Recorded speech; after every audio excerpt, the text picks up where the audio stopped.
The wooden platform creaked under her feet as she stood there, shaking like a leaf in the wind.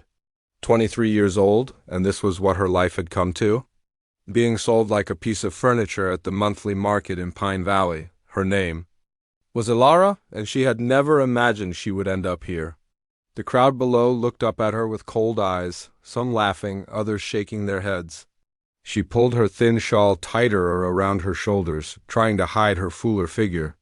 That had always been a source of shame in her family's eyes. "What do I hear for this one?" the auctioneer called out, his voice cutting through the chatter. "Strong back, good for kitchen work or farm labor." Ilara's cheeks burned red. She wanted to disappear, to sink through the wooden boards and never be seen again. But there was nowhere to go. Her stepfather had made sure of that when he dragged her here this morning. The trouble had started 3 months ago when Thomas came home drunk again. But this time he had lost more than just his weekly wages at the card table. He had bet their house, their land, everything they owned. And he had lost it all. "It's your fault," her stepmother had hissed that very morning. "All those years of feeding you, clothing you, and what do we get? Nothing but another mouth to feed and no husband prospects because of your appearance." The words still stung. Ilara had always known she was different from the other girls in town. While they were slim and delicate, she was soft and round. Her hips were wide, her chest full, and her face carried the kind of beauty that some people called handsome rather than pretty. In Pine Valley, that was as good as being invisible. "Do I hear 50 cents? The auctioneer tried again. Silence. Someone in the crowd laughed. "Come now, she's young and healthy." Still nothing. Ilara felt tears starting to form in her eyes. Even at a slave auction, nobody wanted her. The shame was overwhelming. Her stepfamily stood at the edge of the crowd, watching with hard faces. Thomas needed money to pay his debts, and his wife had convinced him that selling Ilara was their only option. "She's not really ours anyway," she had said. "Her father left her to us when he died, but we never agreed to keep her forever." That wasn't true, but Ilara had learned long ago that the truth didn't matter in her house.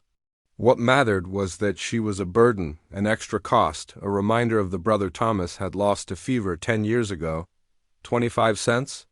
The auctioneer's voice was getting desperate now. A few people in the crowd started to walk away. The sun was getting hot, and there were other things to buy at the market. Why waste time on someone nobody wanted? Ilara closed her eyes and tried to think of something else. She remembered the stories her real father used to tell her before he died. Stories about brave princesses who saved themselves, about magic in the mountains, about people who found love in the most unexpected places. "Silly stories," her stepmother always said when she caught Ilara reading the old books her father had left behind. "Fill your head with nonsense and you'll never learn to be useful." But those stories had kept her going through the lonely years. They had given her hope that maybe someday her life would be different. Now, standing on this platform like a cow at market, those dreams seemed foolish. 10 cents, then. The auctioneer was almost shouting now. 5 cents. Someone called out, and the crowd laughed. Ilara's face went red again. 5 cents. That's what her life was worth. Less than a loaf of bread. Just as the auctioneer was about to bang his hammer and declare her unsold, something strange happened. The crowd went quiet. Not the normal quiet of people getting bored, but the kind of quiet that happens when something big is coming. A shadow fell across the market square, even though there were no clouds in the sky. People started stepping aside, making room for someone walking through the crowd. Ilara opened her eyes and looked down. At first, she thought she was seeing things. The man walking toward the platform was huge. Not just tall, but broad and solid, like a mountain himself. He had to be almost 7 feet tall, with shoulders that could carry a tree trunk and hands that looked like they could crush stones. His hair was dark brown, streaked with early gray, and hung loose around his shoulders. His beard was thick and well kept. His clothes were simple but clean, a brown leather vest over a white shirt, dark pants and boots that had seen many miles of mountain trails, but it was his eyes that caught her attention. They were gray like storm clouds, but not angry. Sad. Maybe. Tired. Definitely. but not cruel like so many of the eyes looking up at her. From the crowd, the man stopped right in front of the platform and looked up at her. For a moment, their eyes met, and Ilara felt something she couldn't name. Not fear, exactly, though he was certainly frightening to look at. Not pity either, which she had seen too much of lately. It was more like recognition, like he was seeing something in her that nobody else had bothered to look for. $2, he said. His voice was deep and quiet, but it carried clearly across the suddenly silent square. $2. It wasn't much money, but it was more than anyone else had offered. The auctioneer blinked in surprise. Did you say $2? I did. Well then. The auctioneer's voice picked up energy again. Do I hear $2.50? Nobody moved. Nobody spoke. The giant man just stood there, patient as a mountain, waiting. $2.25? The auctioneer tried. Still nothing. Going once for $2. Bang went the hammer. Going twice. Bang. Sold for $2 to ... double quotes. He paused, looking down at the big man. What's your name, sir? Gareth, the man said simply. Sold to Gareth? For $2. And just like that, Ilara's life changed hands for the price of a good meal. People in the crowd started talking again, but their voices sounded far away. Ilara stared down at the man, Gareth, who had just bought her. He was looking back at her with those gray eyes, and slowly he nodded. It wasn't a friendly nod exactly. More like the kind of nod you give someone when you've made a decision and you're going to stick with it, no matter what. The auctioneer motioned for her to come down from the platform. Her legs felt shaky, but she managed to climb down the wooden steps without falling. When she reached the ground, Gareth was waiting for her. Up close, he was even bigger than he had looked from the platform. Ilara had to tilt her head back just to see his face. He reached into his coat and pulled out a small leather pouch, counting out $2 in coins and handing them to the auctioneer. Thank you kindly, the auctioneer said, tipping his hat. Pleasure doing business. Gareth didn't answer. He just looked at Ilara and said, Come. It wasn't a request, but it wasn't mean either. Just a simple statement of fact. She belonged to him now, and it was time to go. Ilara looked around the square one last time. Her stepfamily was already walking away, probably heading to the tavern to spend their $2. Nobody else was paying attention to her anymore.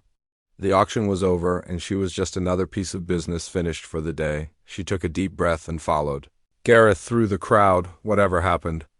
Next, it had to be better than what she was leaving behind. At least she hoped it would be. The road out of Pine Valley was dusty and rough, but Gareth walked it like he had done it 1,000 times before. His long legs covered ground quickly, and Ilara had to hurry to keep up. She was already breathing hard after just a few minutes. But he didn't seem to notice, or maybe he did notice, because after a while he slowed down just a little. Not much, but enough that she could walk without feeling like her lungs were going to burst. They walked in silence for the first hour. Ilara kept stealing glances at the man who had bought her, trying to figure out what kind of person he was. His face gave nothing away. He looked straight ahead, focused on the path, his expression as unchanging as stone. She had heard stories about him, of course. Everyone in Pine Valley knew about the mountain giant. He came to town maybe 4 times a year, always alone, always quiet. He would buy supplies, food, metal, tools, pay in cash, and disappear back into the mountains without talking to anyone more than necessary. Some people said he was dangerous. Others said he was just strange. The children would dare each other to get close to him when he was in town, but none of them ever did. He was too big, too scary, too different, but walking behind him now, Ilara noticed things the townspeople probably missed. The way he stepped carefully around puddles in the road so he wouldn't splash mud on her dress. How he automatically moved to the outside when a wagon passed, putting himself between her and the horses.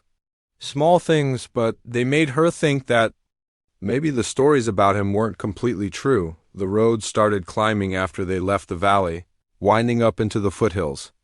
Pine trees grew thicker here, and the air smelled different. Cleaner, cooler. Ilara had lived her whole life in Pine Valley and had never been this far up the mountain before.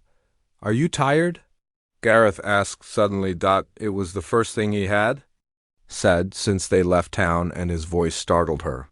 A little, she admitted. He stopped and pulled a water bottle from his pack. Drink, he said, holding it out to her. The water was cold and sweet, better than anything that came from the well in town. She drank gratefully and handed it back to him. Thank you. He nodded and put the bottle away. The path gets steeper from here. Tell me if you need to rest. That surprised her.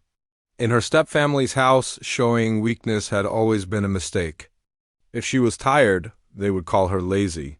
If she was hungry, they would say she was greedy. If she was sick, they would accuse her of making excuses to avoid work, but Gareth's offer seemed genuine. Like he actually cared whether she could keep going or not. They started walking again, and the path did get steeper. Much steeper. Ilara's legs began to ache, and her breath came in short gasps. The thin shoes her stepmother had given her weren't made for mountain climbing, and she could feel rocks through the worn soles.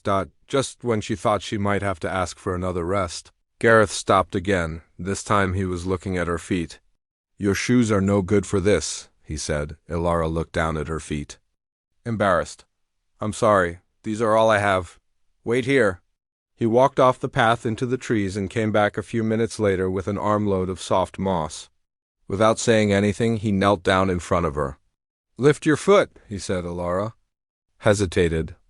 In her experience, when men knelt in front of women, it usually meant something bad was about to happen. But something in his voice made her trust him. She lifted her right foot. Gareth examined her shoe for a moment, then carefully stuffed moss around her foot inside the shoe. It felt strange, but much more comfortable.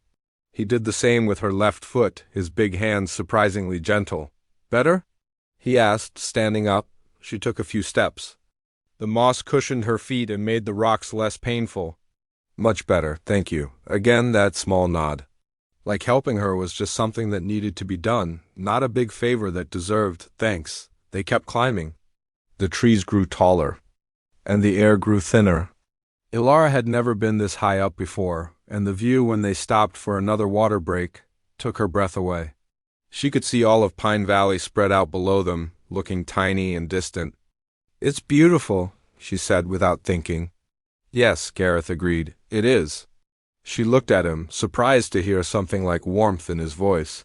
He was looking out over the valley too, and for just a moment his hard expression softened. Do you come this way often? She asked. When I need supplies from town. 4, maybe 5 times a year. Don't you get lonely? Living up in the mountains by yourself? He was quiet for so long that she thought he wasn't going to answer. Then he said, lonely is better than unwelcome. Something in the way he said it made her think he knew exactly how that felt. In Pine Valley, she had been surrounded by people, but had never felt more alone. Maybe it was the same for him, just in reverse. The sun was getting lower when they finally reached a clearing in the trees. In the middle of the clearing sat a cabin that was bigger than Ilara had expected. It was made of logs, with a stone chimney and a covered porch across the front. Behind it, she could see what looked like a workshop with a tall chimney of its own. Smoke was rising from both chimneys, which meant someone else was here. Ilara felt a spike of worry. Who else lived up here? And what did they want with her? But as they got closer, she realized the smoke was coming from banked fires that had been left burning while Gareth was away. No one else was here. He lived alone, just like the story said. The cabin was simple, but well made. The porch had 2 chairs and a small table. Gardens on either side of the front steps were full of vegetables and herbs. Everything looked neat and cared for, not wild like she had expected. Gareth walked up the front steps and opened the door, holding it for her to go in first. Inside, the cabin was clean and comfortable.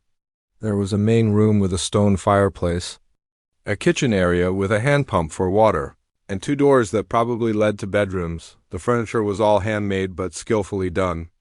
A wooden table, chairs with woven seats, shelves full of books, and rugs on the floor that looked like they had been made from wool. It felt like a real home, not the rough shack she had been expecting. You can have the back room, Gareth said, pointing to one of the doors. I'll bring your things. I don't have any things, Ilara said quietly. He looked at her for a moment, and she thought she saw something like anger flash in his eyes, but it wasn't anger at her, she realized. It was anger at the people who had sent her away with nothing. Then we'll get you some, he said simply.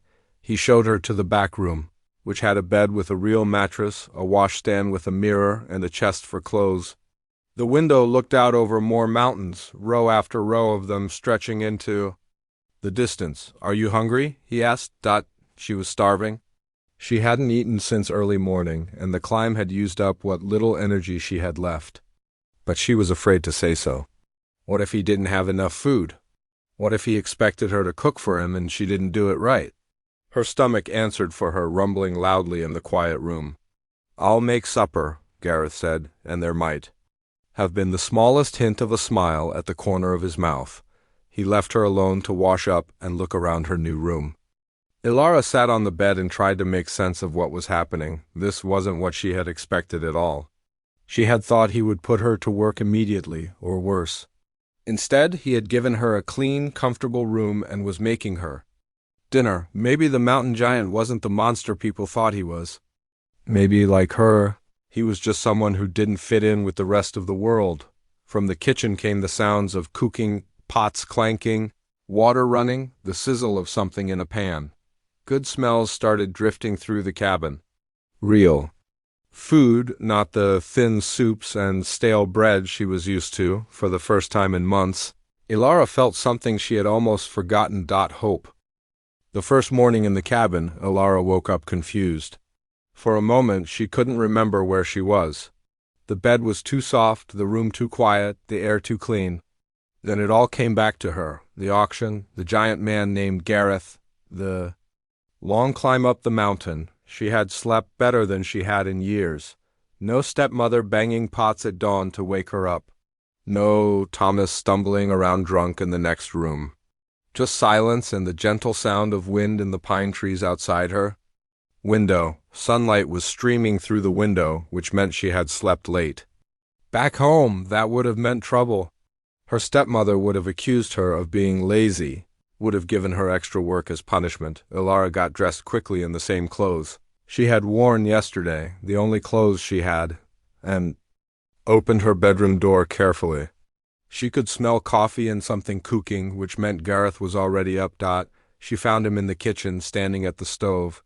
He was even bigger than she remembered, his head nearly touching the ceiling. Beams, but he moved around the small space with surprising grace, like he had learned to be careful with his size. Good morning, she said quietly. He turned and nodded. Morning, you slept well? Yes, thank you. She looked around the kitchen, trying to figure out what she was supposed to do. What would you like me to work on today? Gareth looked at her with those gray eyes. Work? Yes, sir. What jobs do you need me to do? Cooking, cleaning, mending? She tried to think of what else might be needed. I can tend animals if you have them. I'm not very good with gardens, but I can learn. He was quiet for a long moment, just looking at her. Then he said, You don't have to call me sir. And you don't have to work today. You just got here. That didn't make sense to Ilara. But you bought me? You paid $2? I have to earn my keep. Something flickered across his face, anger again, but not at her. I didn't buy you to work you to death, he said. Sit down, have some breakfast. The smell of eggs and bacon was making her stomach growl, but she hesitated. Are you sure? I can cook for you instead. Sit, he said again, but not unkindly. Eat. The eggs were perfectly cooked, the bacon crispy, and there was fresh bread, with butter and jam. Real food, more than she usually ate in 2 days. Ilara tried to eat slowly and politely, but she was so hungry that she had to stop herself from wolfing it down. Gareth sat across from her with his own plate, eating in comfortable silence. He was neat about it, she noticed. No slurping or grabbing, or loud chewing like Thomas did when he was drunk. This is very good, she said. Thank you, you're welcome. After breakfast, he showed her around the cabin properly. Besides the main room and 2 bedrooms, there was a pantry stocked with food, a root cellar that stayed cool even in summer, and a back porch with a washtub and clothesline. Behind the cabin was his workshop, and that's where Ilara got her first real surprise. She had expected a rough blacksmith shop with a forge and some basic tools. Instead, she found something that was almost like an artist's studio. Yes, there was a forge and an anvil and all the things needed for practical metalwork. But there were also delicate tools, fine files, and works in progress that took her breath away. A metal rose with petals so thin they seemed real. A bird with feathers etched in such detail that it looked ready to fly. A set of wind chimes that rang like tiny bells. "You made these?" she asked, staring at a metal butterfly that seemed to hover on invisible wings. Gareth nodded, but he looked embarrassed. "Just things to do with my hands. They're beautiful. Like nothing I've ever seen." He looked surprised, like no one had ever called his work beautiful before. "Most people just want horseshoes and wagon wheels." "Most people don't know art when they see it," Ilara said without thinking. Then she blushed, worried she had spoken too boldly, but Gareth just looked at her with something like wonder in his eyes. "You think they're art? I think they're amazing." He was quiet for a long moment, then he picked up the metal rose and held it out to her. "Take it." "Oh, I couldn't. It's too fine for someone like me." "Someone like you?" She gestured at herself, her worn dress, her tangled hair, her ordinary face. "You know, I'm just me." Gareth studied her face seriously. "And what's wrong with you?" The question caught her off guard. What was wrong with her? Where should she start? "I'm too big. Too plain, too useless. That's why nobody wanted to marry." "Me? That's why my stepfamily sold me." "Your stepfamily were fools," Gareth said quietly. "And so was everyone else who couldn't see what was right in front of them." Ilara felt tears prick her eyes. Nobody had ever said anything like that to her before. "You don't have to be kind. I know what I am." "Do you?" He held out the metal rose again. "Take it, not because you're too lowly for it, but because you're the first person who ever understood what I was trying to make." Her hands shook a little as she took the rose. It was lighter than she had expected and warmer from sitting near the forge. The metal petals were smooth under her fingers, each one perfect. "Thank you," she whispered. The days that followed fell into a pattern that was unlike anything Ilara had ever experienced. Gareth would get up early and work in his shop for a few hours. Then he would come in for breakfast, and they would eat together. After that, he might ask her to help with small things, organizing his tools, weeding the garden, or preparing simple meals, but he never demanded anything. He never raised his voice or criticized her work. When she made mistakes, and she made plenty at first, he would just show her the right way to do things, patient as a saint. He gave her clothes that actually fit, bought from a seamstress in a town 2 valleys over. He gave her books to read from his surprisingly large collection. He gave her time to walk around the mountain and explore, something she had never been allowed to do before. Most surprisingly, he gave her respect. He asked her opinion about things. He listened when she talked. He treated her like a person whose thoughts mattered. In return, Ilara found herself wanting to help him, not because she had to, but because she wanted to. She started cooking dinner most nights, discovering that she was actually quite good at it when she had proper ingredients to work with. She organized his cluttered workshop and learned to tend the forge fire. When he was working on a particularly difficult piece, she also started reading to him in the evenings. Gareth was clearly educated. His books were proof of that. But he worked with his hands all day and his eyes got tired. So after dinner, they would sit by the fire and she would read stories aloud while he worked on small projects or just listened. Those evening readings became her favorite part of the day. Gareth would sit in his big chair, sometimes working on delicate detail work by firelight, sometimes just leaning back with his eyes closed. He was a good listener, asking questions about the stories, discussing the characters like they were real people. "You have a nice voice for reading," he told her one evening after she finished a chapter about a princess who saved her kingdom through cleverness instead of beauty. "My father used to say that," Ilara said. "Before he died, he would let me read to him sometimes." "What happened to him?" "Fever, same thing that took my mother when I was little."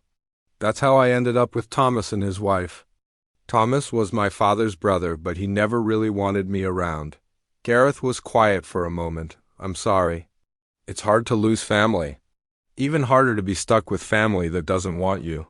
Something in his voice made her think he spoke from experience. What about your family? Gone, he said simply. My parents died when I was young. I was raised by my uncle, but he was not a kind man. He thought my size made me valuable as a worker, but inconvenient as a person. Is that why you live up? Here alone? Partly. Mostly because people in towns look at me and see something to be afraid of. Up here I can just be myself. Ilara looked at him sitting in the firelight, this gentle giant who had saved her from a life of misery and asked nothing in return. I don't think you're frightening, she said softly. He looked up from the metal he was working on, surprise clear. On his face, no? No, I think you're the kindest person I've ever met. For just a moment, his whole face changed. The hard lines softened. The sadness in his eyes was replaced by something warmer. He looked like a completely different person, younger, happier, less alone. Then he looked down at his work again. But Ilara could see a small smile at the corner of his mouth. Thank you, he said quietly. That means more than you know. As the weeks passed, Ilara began to realize something that surprised her. She was happy. For the first time in her adult life, she woke up each morning looking forward to the day instead of dreading it. She felt useful, appreciated, safe, but more than that, she felt like herself. The real self that had been buried under years of criticism and rejection. Up here on the mountain, with only Gareth for company, she was free to be the person she had always been inside. Curious, thoughtful, kind, and yes, even beautiful in her own way, and slowly, carefully she began to hope. For something she had never dared to dream of before. Love. Autumn came to the mountains like a painter with a brush full of gold.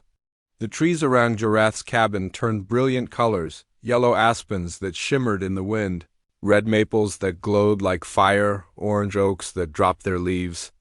In rustling carpets, Ilara had been living on the mountain for 2 months now, and she felt like a different person than the frightened girl who had stood on that auction platform. Her cheeks had color from spending time outdoors. Her hair was shiny and healthy from eating good food. Her body had filled out in all the right places, curves that looked womanly instead of heavy. More importantly, she felt strong, not just in her body, but in her mind and spirit. Living with Gareth had taught her that she was capable of more than she had ever imagined. Hand me that file, Gareth said from his workbench. The small one. Ilara knew exactly which tool he meant without looking. After weeks of helping in his workshop, she had learned to anticipate what he needed. She passed him the file and watched as he used it to smooth the edge of a metal leaf he was crafting. What's this one for? She asked. Mrs. Henderson in Millbrook. Ordered a set of curtain hooks shaped like roses, he said. Her daughter is getting married next month. That's beautiful work for something so practical. Gareth shrugged, but she could see he was pleased by the compliment. No reason every day. Things can't be beautiful too. It was something she had learned about him over the past weeks. He put the same care and artistry into a simple horseshoe as he did into his fine decorative pieces. Everything that came from his hands was made to last, made to be the best it could be. Can you teach me to do that? She asked so suddenly. He looked up from his work, surprised. Metalwork? Yes, I know I'm not strong enough for the heavy things, but maybe I could learn to do some of the detail work. The engraving or the small pieces? Gareth set down his file and really looked at her. You want to learn blacksmithing? I want to learn to make beautiful things with my hands, like you do. He was quiet for a long moment, and she worried she had asked for something too bold.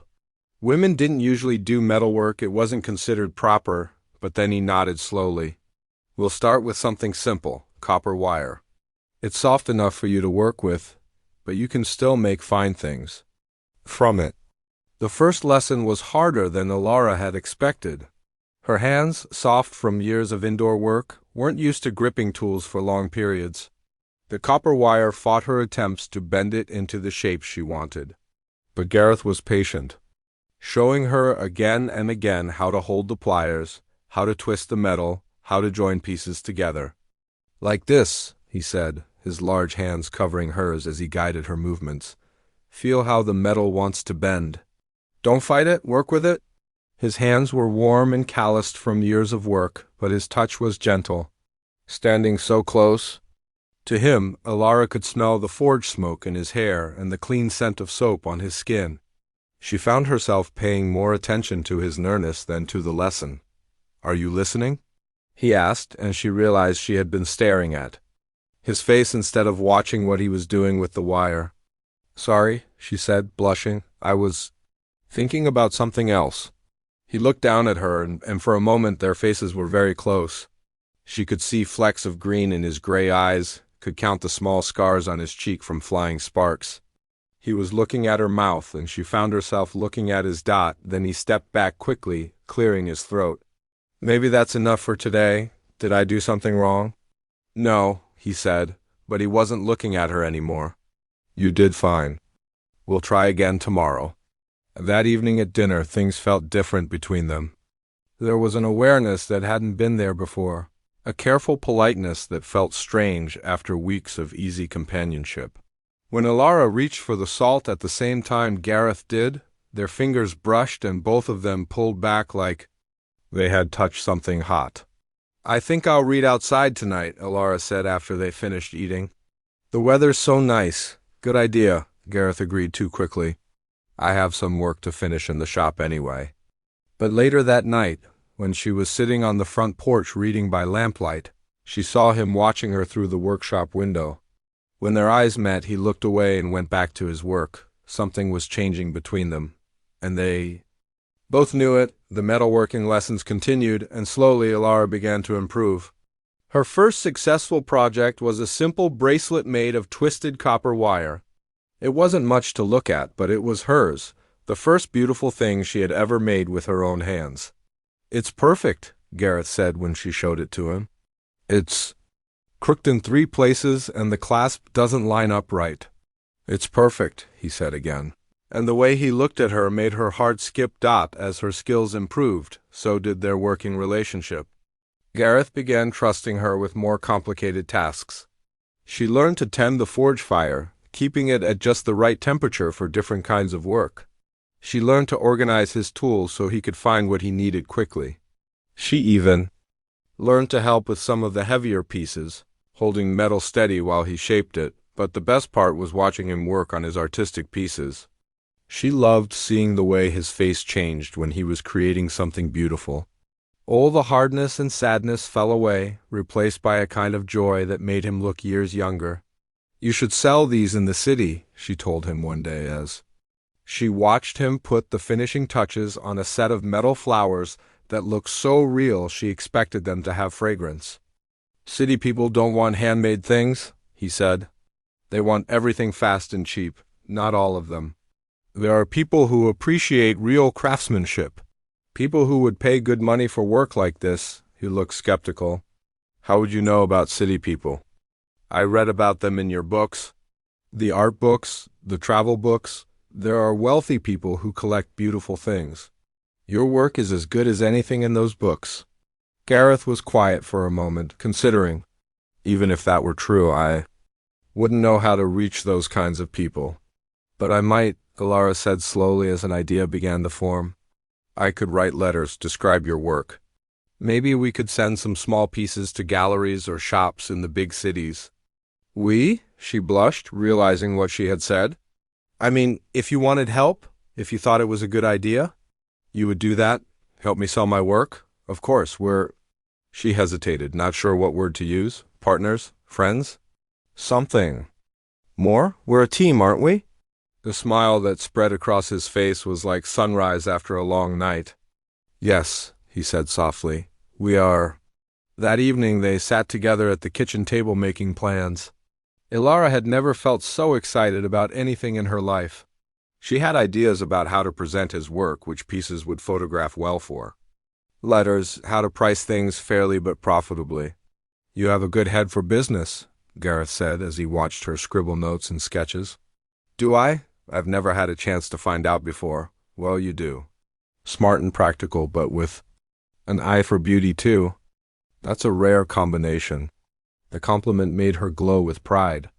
All her life, people had told her she was too dreamy, too impractical, too focused on things that didn't matter. But Gareth saw her differently. He saw her as someone with valuable skills and ideas. "Thank you for believing in me," she said. "Thank you for believing in my work." They looked at each other across the table, and Ilara felt that same electric awareness from the workshop. Gareth's eyes were warm in the lamplight, and she could see her own reflection in them. She found herself leaning forward slightly, drawn by something she didn't fully understand. Gareth leaned forward too, his hand moving across the table toward hers. Their fingers were almost touching when a log shifted in the fireplace, sending up a shower of sparks that made them both jump. The moment was broken, but the feeling lingered. As they said goodnight and went to their separate rooms, Ilara could still feel the almost touch of his hand. She lay in bed that night thinking about the way he had looked at her, the way her heart had raced when he was close. She was falling. In love with him, had been falling for weeks, if she was honest with herself, but did he feel the same way? And even if he did, what future could they have together? He had bought her at an auction like a piece of property. Even if he didn't think of her that way, the law still did. These thoughts should have worried her more than they did. But lying there in her comfortable bed, listening to the wind and the trees and knowing that Gareth was just across the hall, Ilara felt something she had never experienced before. She felt like she was exactly where she belonged. And for now, that was enough. The first snow came early that year, dusting the mountains with white while the trees still held their autumn colors. Ilara woke to a world transformed, everything clean and bright under a blanket of fresh powder dots. She was making breakfast when she heard horses coming up the mountain path. Visitors were rare at Gareth's cabin. In the 3 months she had been there, nobody had come calling.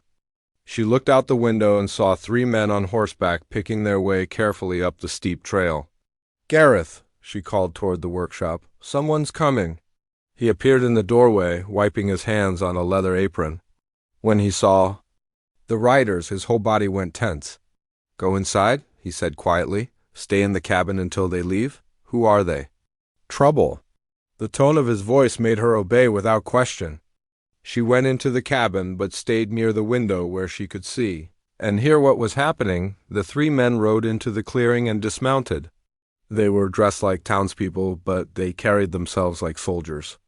The leader was a thin man with a sharp face and cold eyes. The other 2 were bigger, clearly hired muscle. "Gareth Stoneheart," the thin man called out. "Been a while." Gareth came out of his workshop, closing the door behind him. Even at a distance, Ilara could see the change in him. All the gentleness was gone, replaced by something hard and dangerous. "This was the mountain giant that people in town were afraid of, Captain Morrison," Gareth said, his voice flat. "What brings you to my mountain?" "Military contract," Morrison replied. "The garrison at Fort Davis needs new weapons. Swords, spear points, arrowheads. 500 pieces, high-quality steel. We heard you were the best metalworker in the territory." "I don't make weapons anymore." "That's unfortunate." "The pay is very generous, $500 for the lot." $500 was more money than most people saw in a year. But Gareth didn't even hesitate. "Find someone else." "There is no one else with your skill," Morrison said, stepping closer. "We've been to every smith from here to the capital. You're the only one who can work steel the way we need it worked. Then you'll have to make do with inferior weapons." Morrison's face darkened. "You're still bitter about the war." "I understand that, but this is different. This is business." "What war?" Ilara whispered to herself, but apparently not quietly enough. One of Morrison's men had heard her and was looking toward the cabin. "Well, well," the man said with an ugly grin. "Looks like the hermit has company." Morrison followed his gaze and saw Ilara in the window. His expression changed, becoming calculating. "Who's the woman, Stoneheart? Nobody that concerns you." "Everything on this mountain concerns me right now." Morrison started walking toward the cabin. "Come out here, girl. Let's have a look at you." Ilara's blood went cold. She had heard that tone before from men in Pine Valley, the tone that meant a woman was being evaluated like livestock. "Stay away from her," Gareth said, and there was real menace in his voice now. "Or what? You'll throw me off your mountain?" Morrison laughed. "I'm here on official business. That means I go where I want and talk to who I want." He reached the cabin steps before Gareth caught up with him. The big man's hand fell on Morrison's shoulder, spinning him around. "I said stay away from her, and I said I'm here on official business." Morrison snapped. He gestured to his men, who moved closer with their hands on their weapons. "Now, we can do this the easy way or the hard way. You make our weapons, we pay you good money, everybody goes home happy, or we make this difficult." "You're threatening." "Me? I'm explaining reality. The army needs those weapons.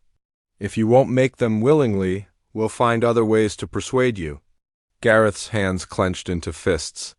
Ilara had seen those hands create delicate beauty, but now she could see the power in them, the potential for violence. "Get off my land, after I've completed my business." Morrison looked back toward the cabin. "That's a pretty woman you've got there.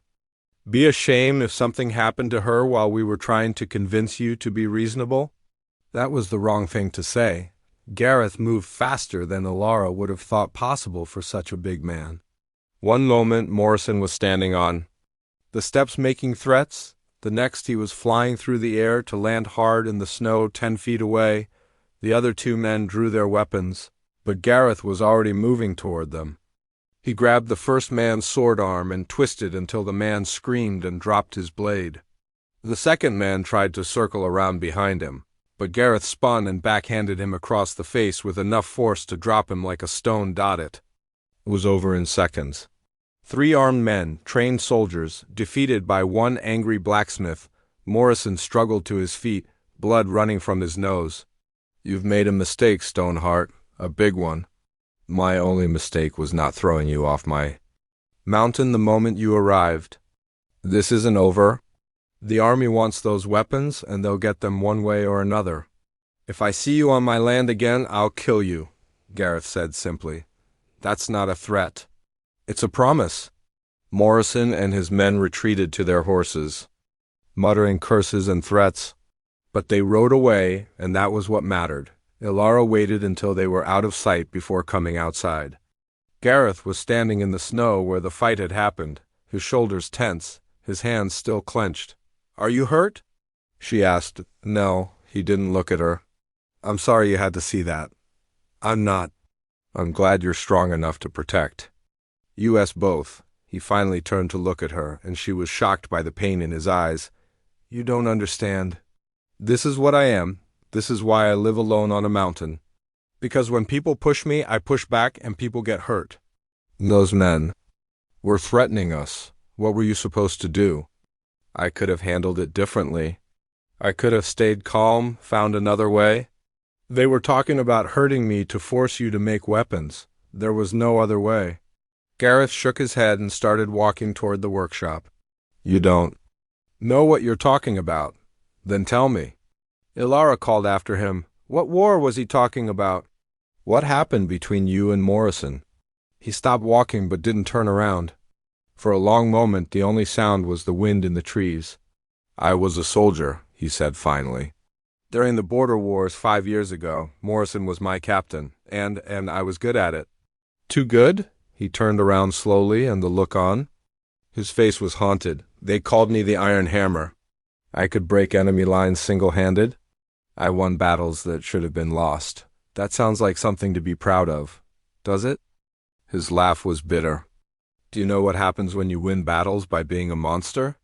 When your own side starts to fear you as much as the enemy does."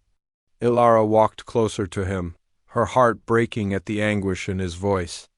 "Tell me, when the war ended, they didn't want me anymore. The gentle giant who could make beautiful things? He was useful in peacetime.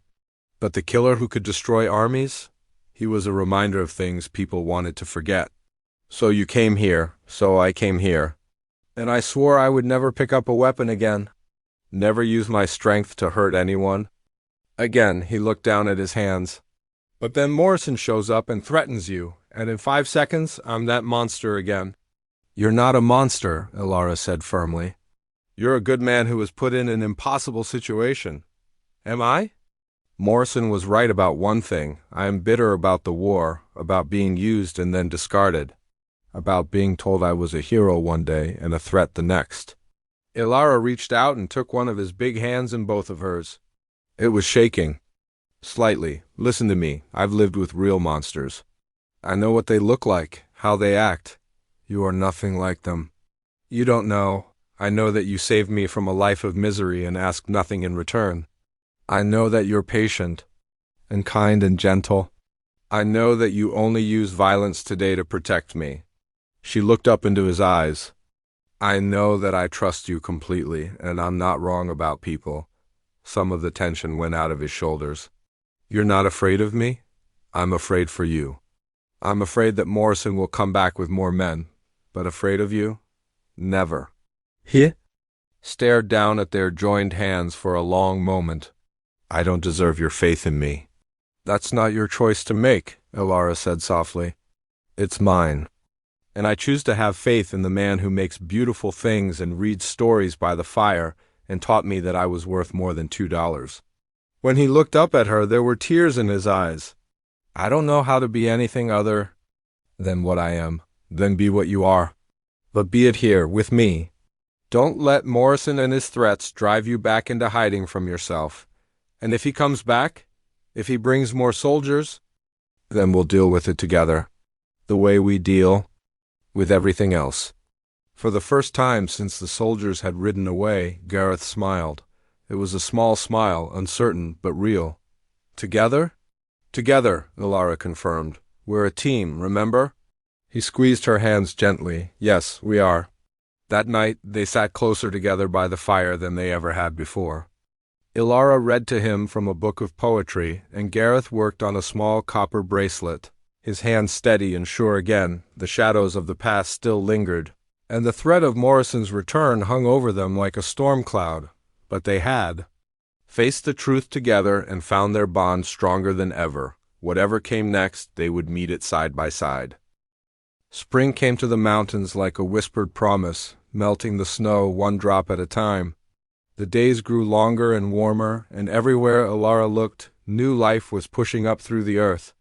Wildflowers bloomed in hidden meadows, birds returned to build nests in the eaves of the cabin, and the trees unfurled tender green leaves that caught the sunlight like emeralds. It had been 7 months since the auction in Pine Valley, and Ilara barely recognized the woman she had been.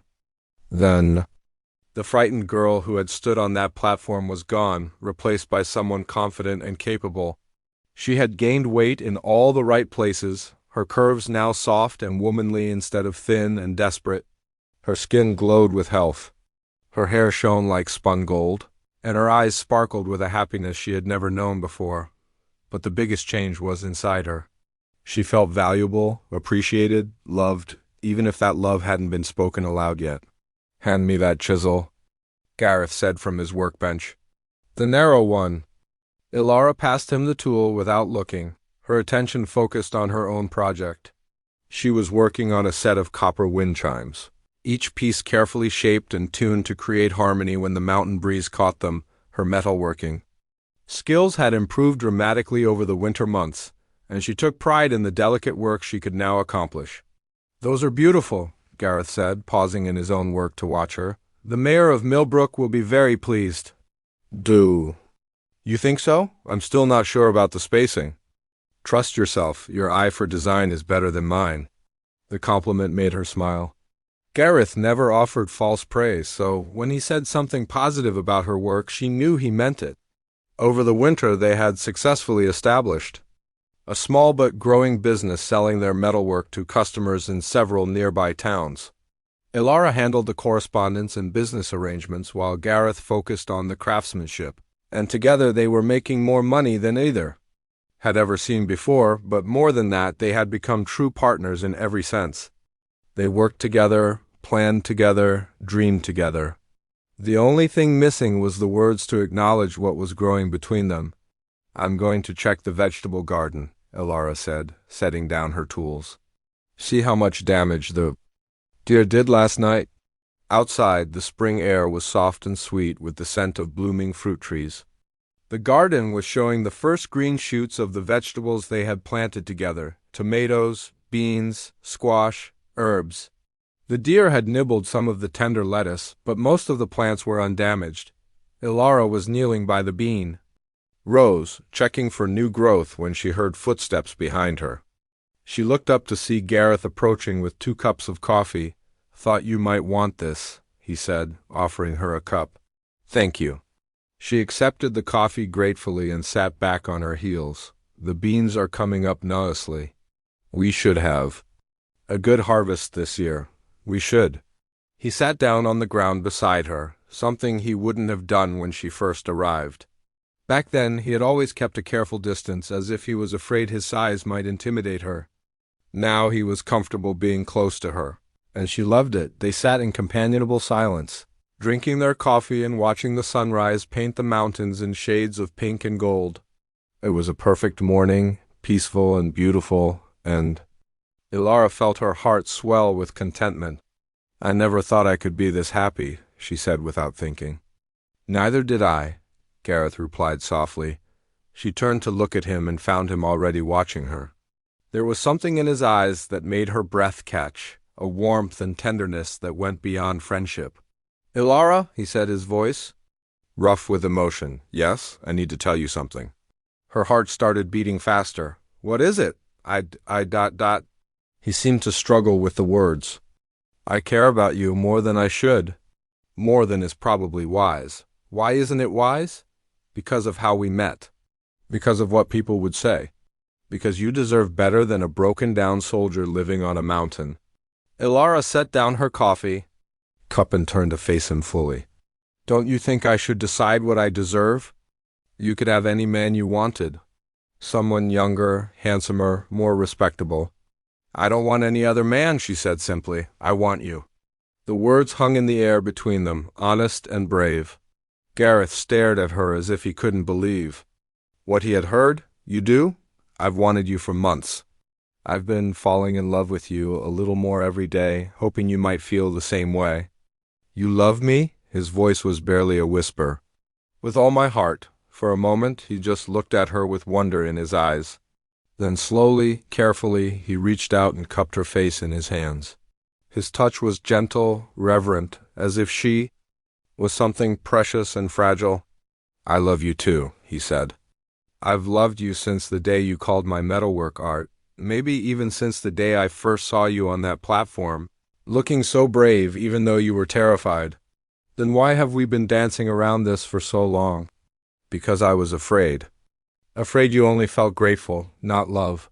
Afraid I was taking advantage of the situation. Afraid that if I reached for happiness, it would disappear." "I'm not going anywhere," Ilara whispered. "And this isn't gratitude, this is love. Real, honest, choosing you love." He leaned down and kissed her then, soft and sweet and careful. It was her first real kiss, and it was everything she had dreamed it would be. His lips were warm, his beard soft against her skin, his hands gentle as they held her face. When they broke apart, both of them were breathing hard. "I've never—" Ilara began, then blushed and looked down. "I know," Gareth said softly. "We'll go slow. We have all the time in the world." But as the days passed, slow became increasingly difficult. Every accidental touch sent electricity through her body. Every smile from him made her heart race. Every evening by the fire was an exercise in restraint. The turning point came 3 weeks later, on a warm evening when they were sitting on the front porch watching the sunset. Ilara was reading aloud from a book of love poems, her voice soft in the twilight air. When she finished a particularly beautiful verse about passion and devotion, she looked up to find Gareth watching her with such intensity that her words died in her throat. "What is it?" she asked. "You," he said simply. "Just you." Something in his voice and his eyes broke down the last of her restraint. She set the book aside and moved closer to him on the porch swing. "Gareth? Yes? I don't want to go slow anymore." His breath caught. I know what I want. I know what I'm choosing.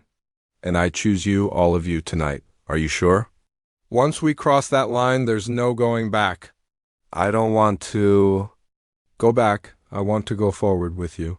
He stood up and held out his hand to her. Then come with me. What happened next was beautiful and tender and perfect. Gareth was patient and gentle, making sure she felt cherished rather than taken. He worshipped her body with his hands and mouth, making her feel beautiful and desired in ways she had never imagined possible when they finally came together. It was with a love so pure and complete that Ilara understood for the first time why the poets wrote about passion as a kind of divine grace. This wasn't just physical pleasure, though there was plenty of that. This was two souls recognizing their other half, two hearts beating in perfect rhythm. Afterward, they lay together in Gareth's bed, her head on his chest, his arms wrapped around her. Ilara felt transformed, not just by the physical experience, but by the emotional connection they had shared. No regrets? Gareth asked softly, his fingers combing through her hair. Only that we waited so long, she murmured against his chest. He chuckled, the sound rumbling through his body. We had to be sure, love this strong, this real, it's worth doing right. And this is right? This is perfect.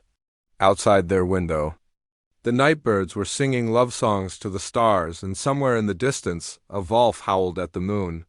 But inside the cabin, wrapped in Gareth's arms, Ilara felt safer and more loved than she had ever thought possible. She had been sold for $2 to a stranger, but she had found something priceless in return, a love that would last forever. I love you, she whispered into the darkness. I love you too, he whispered back, always and forever. And as sleep claimed them both, Ilara smiled to know that tomorrow would bring another day of the happiness she had never dared to dream of. She was no longer the unwanted girl from Pine Valley.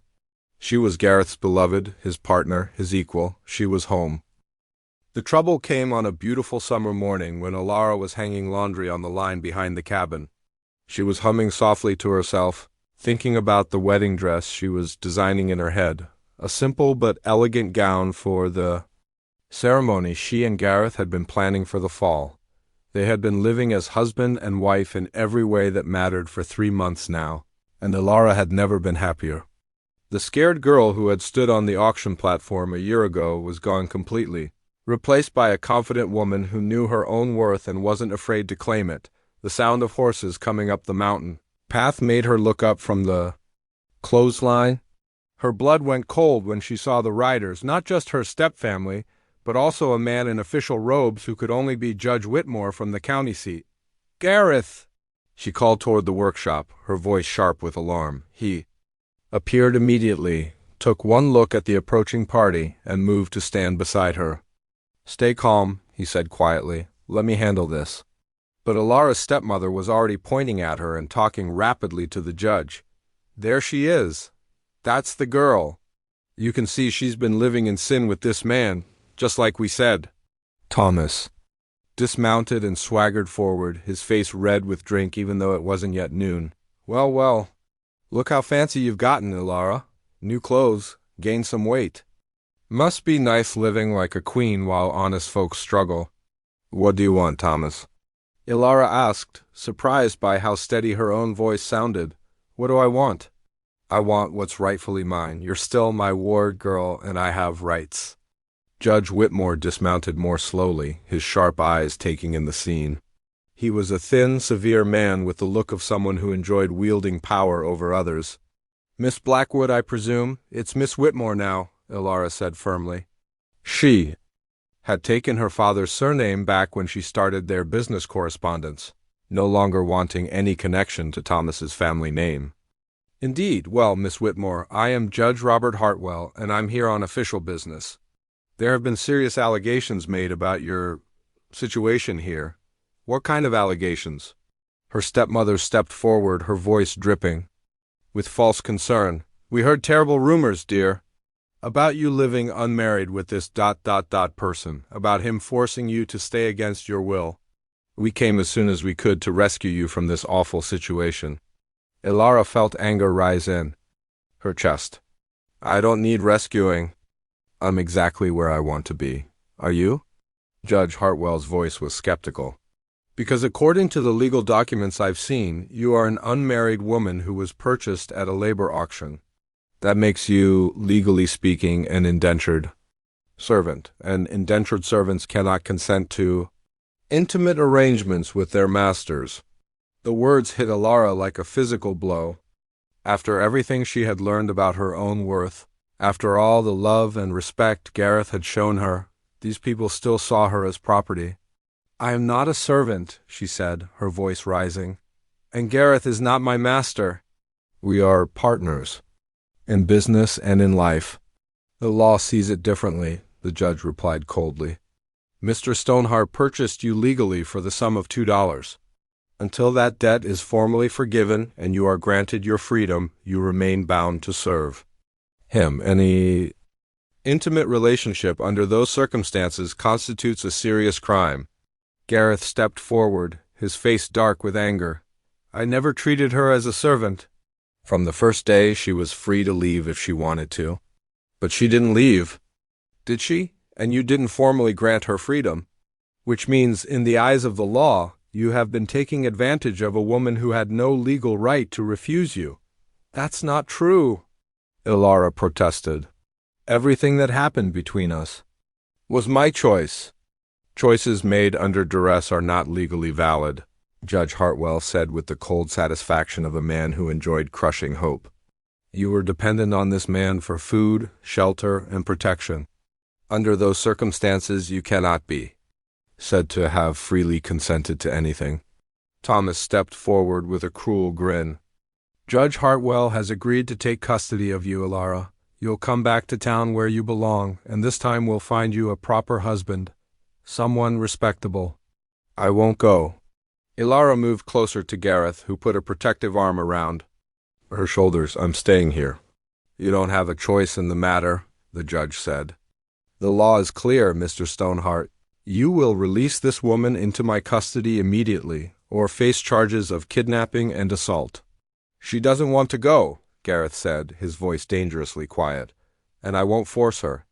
"Then you'll be arrested and tried for your crimes. Is that what you want? To drag this poor girl's reputation through the mud in a public trial?"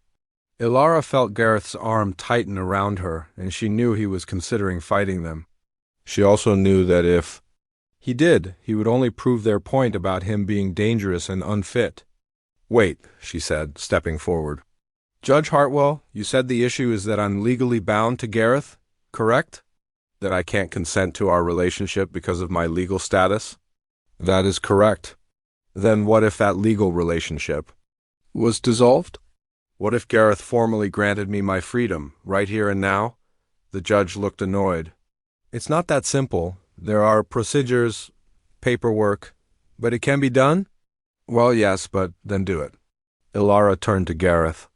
"Grant me my freedom, formally, legally, in front of witnesses." Gareth looked confused. "Alara, what are you doing?" "Trust me," she said softly. "Then louder. I want you to formally release me from any legal obligation to serve you. Grant me my freedom completely and unconditionally. Are you sure?" "I'm sure." Gareth straightened to his full, imposing height and looked directly at Judge Hartwell. "I, Gareth Stoneheart, do hereby formally release Alara Whitmore from any legal obligation to serve me. Her debt of $2 is forgiven completely, and she is free to go where she chooses and do as she wishes." "There," Alara said, turning back to the judge. "Now I am a free woman with the legal right to make my own choices. And I choose to stay here with the man I love." Judge Hartwell's face darkened. "This is highly irregular. You're still an unmarried woman living alone with a man. That's morally questionable at best." "But not illegal," Alara pointed out. "I'm of age, I'm unmarried by choice, and I'm free to live where I please." "Unless you're saying that unmarried women have no rights in this territory?" The judge's mouth worked soundlessly for a moment. Thomas stepped forward angrily. "Now see here. You can't just—" "Actually, I can," Alara interrupted. "Thomas, you sold me. You took money from me and gave up any claim to guardianship. You have no legal standing to object to my choices now." "But your family—" "No," Alara said firmly. I was family when you needed someone to cook and clean and take care of your drunken messes. I was family when you needed someone to blame for your failures.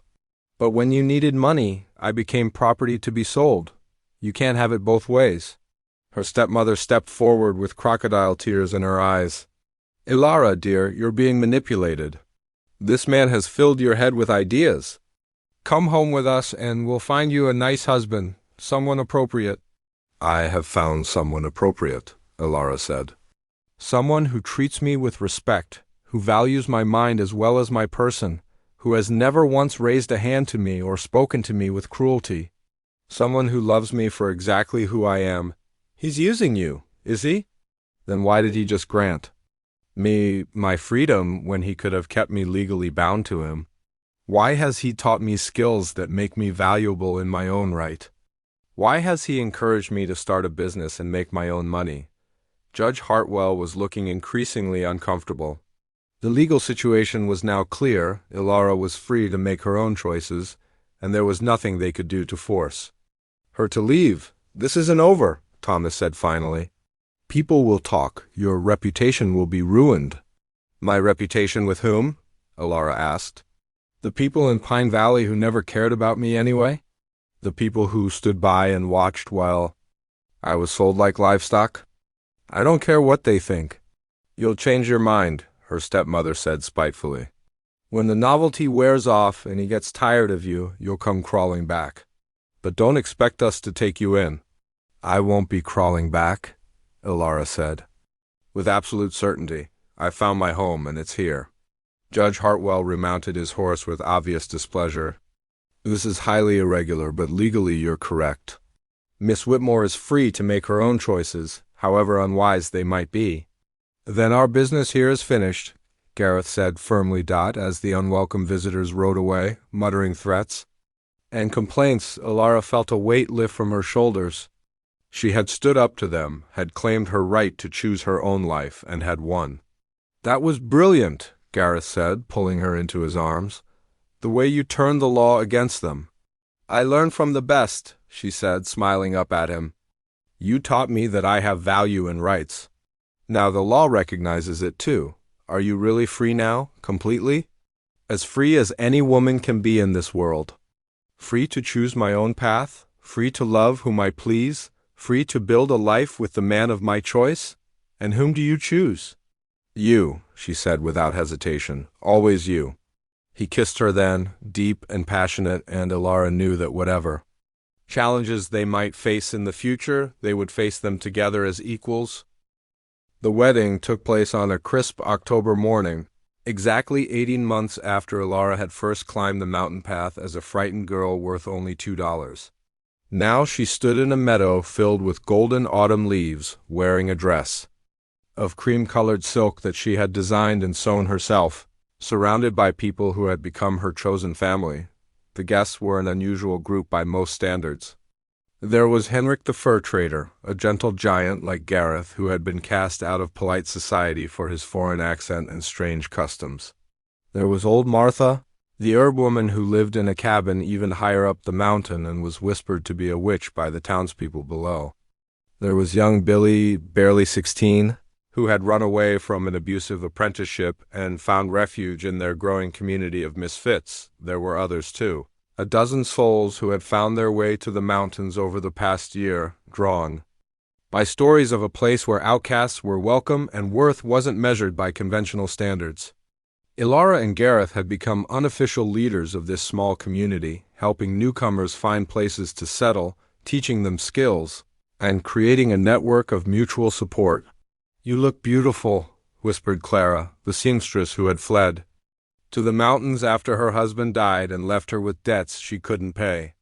Clara had become Ilara's closest female friend, and she had helped with the final touches on the wedding dress. Thank you, Ilara replied, but her eyes were only for Gareth, who stood waiting for her at the other end of the meadow. He looked magnificent in a black suit that Henrik had brought from the city, his dark hair neatly trimmed, his beard carefully groomed.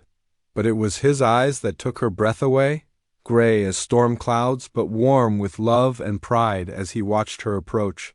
The ceremony was performed by Martha, who had once been married to a minister and knew the words by heart. There were no legal documents. Ilara and Gareth had decided they didn't need the approval of courts or judges who had already shown their prejudices. This was a marriage of hearts and souls, witnessed by friends who understood what real love looked like. Do you, Gareth Stoneheart, take this woman to be your wife, to love and cherish for all your days? Martha asked in her cracked but strong voice. I do, Gareth said, his voice carrying clearly across the meadow. I promise to love her, protect her, and stand beside her through whatever life brings us. And do you, Ilara Whitmore, take this man to be your husband, to love and honor for all your days? I do, Ilara said, tears of joy flowing freely down her cheeks. I promise to love him, support him, and build a life with him based on respect and partnership. Then by the power of love and the witness of friends, I pronounce you husband and wife. Kiss your bride, Gareth. When Gareth kissed her, the small crowd erupted in cheers and applause. Someone started playing a fiddle, and soon there was dancing. In the meadow, as the celebration began, the party lasted well into the evening, with food and music and stories shared around a bonfire. But eventually the guests began to drift away to their own cabins and camps, leaving the newlyweds alone under the stars. Mrs. Stoneheart, Gareth said, trying out her new name. I like the sound of that, Ilara replied, curling up against his side on the blanket they had spread by the dying fire. Any regrets? Only that we didn't do this sooner. They sat in comfortable silence for a while, watching the embers drift up toward the star-filled sky. Finally, Gareth spoke again. I have something for you, a wedding gift? He reached into his jacket and pulled out a small wrapped package. Inside was the most beautiful piece of jewelry Ilara had ever seen, a necklace made of silver and copper with a pendant shaped like a rose. The metalwork was so delicate and intricate that it seemed to glow in the firelight. Gareth, it's incredible. When did you make this? I've been working on it since spring. I wanted to give you something that showed how much you mean to me. Ilara touched the pendant reverently. It's the most beautiful thing I've ever owned. You deserve beautiful things. You deserve everything good in this world. I have everything I need right here, she said, leaning up to kiss him. I have you. I have our community. I have work that I love. What more could anyone want? Children, maybe? Gareth suggested quietly. Ilara felt her heart skip.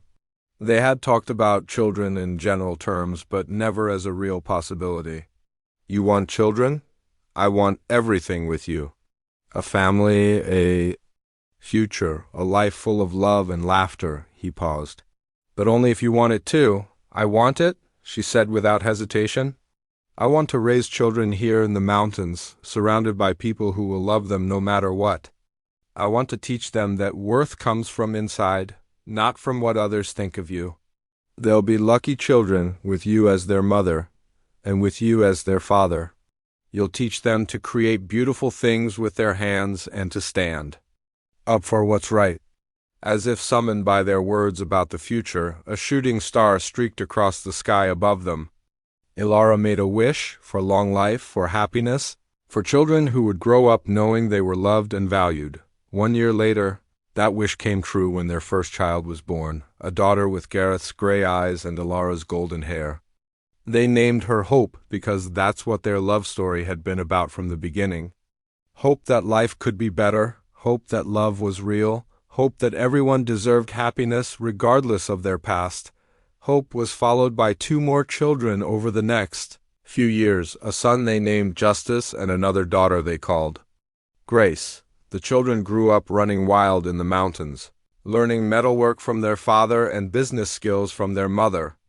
They were taught to read by the community's various scholars and to appreciate art by watching their parents create beautiful things together, but most importantly, they were taught that every person had value, that kindness mattered more than convention, and that love was the most powerful force in the world. The business that Ilara and Gareth had started continued to grow. Their metalwork became famous throughout the territory, sought after by wealthy collectors in distant cities. They employed several of their mountain neighbors, teaching them skills and helping them build independent lives. Ilara became known as a fierce advocate for the rights of women and children, writing letters to newspapers and government officials about the need for legal protections for the vulnerable. She never forgot what it felt like to be powerless, and she used her success to help others find their own strength. Gareth's reputation as an artist grew as well, but he never forgot his promise to never make weapons again. Instead, he created beauty sculptures for public parks, decorative ironwork for important buildings, delicate jewelry that made women feel precious and valued. As the years passed, their mountain community grew into a small town called Haven Valley.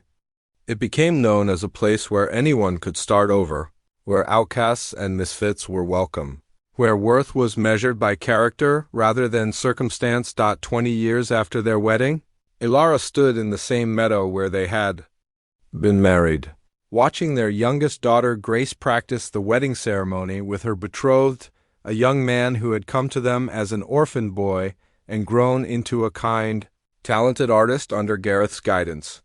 "Remember when this meadow was empty except for us?" Gareth asked, coming up behind her and wrapping his arms around her waist.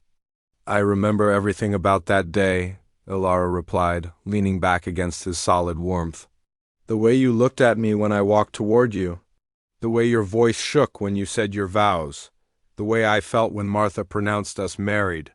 "How did you feel?" "Like I was finally where I belonged. Like all the pain and struggle had led to something beautiful." Gareth kissed the top of her head. "Do you ever think about that day at the auction? About what would have happened if someone else had bid on you?" "Sometimes. But then I remember something you told me once, that everything happens for a reason, even the painful things. I needed to go through all of that to become the woman I am now. And you needed to go through your own struggles to become the man who could see my worth when no one else could." $2, Gareth said with a chuckle. "Best investment I ever made." "You didn't invest in me," Ilara corrected gently. "You saved me, and in saving me you saved yourself too." They stood together in comfortable silence, watching their community prepare for another celebration of love. Around them, children played, and adults worked, and life continued in all its messy, beautiful complexity. Ela thought about the girl she had been, frightened, worthless in her own eyes, certain that she would never find love or happiness. That girl couldn't have imagined this life, couldn't have dreamed of being so blessed, but she had learned something important over the years. Worth wasn't something other people gave you. It was something you claimed for yourself. And once you knew your own value, once you understood that you deserved love and respect and happiness, no one could ever take that knowledge away from you. "I love you," she said to her husband, the same words she had spoken to him thousands of times over the years. "I love you too," he replied. The same words that still made her heart skip after all this time. And in that moment, standing in their meadow surrounded by their chosen family, Ilara knew that her story had become exactly what it was always meant to be.